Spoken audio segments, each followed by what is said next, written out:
at the Nürburgring for our new record attempt. This year we've got better aero, a little bit less weight, a little bit more power, a little bit more RPM. When we were first here, we were outsiders. It wasn't terribly welcoming. When we got the 652, they were excited.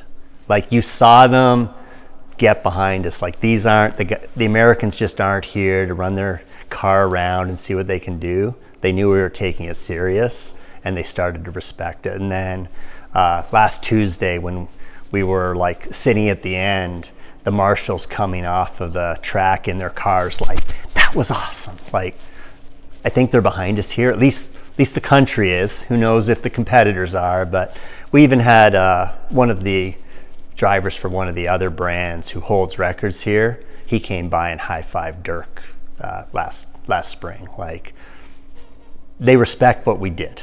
We've definitely focused on the track elements of the car. We've now got to do some of the street side. Before, we did the street side first, and then we came here and focused on the track. We're doing it the other way around this time, so there's work to do there. We'll have some track validation to do, track manners, stuff like that. So the vehicle that we're running today demonstrates continuous aero advancements versus what we ran back in 25. The vehicle today is also going to have engine enhancements as well, getting better performance, higher revving, more power. So it's just taking everything that we did before on the Mustang, turning it up a notch, turning it up to 11. So with these vehicles right now, what we've been able to do is just the more time we spend on the track, the more the team gels, the more the team develops.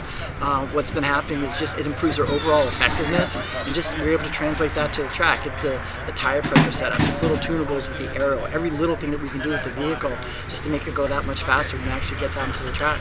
And Dirk is phenomenal. I mean, the dedication part of the development and then executing all of his knowledge on every single test track that we've been on here at Nürburgring, specifically, right? The more time he gets on the track in the vehicle, he knows every nuance of the vehicle. He's just able to push it that much harder and go that much faster.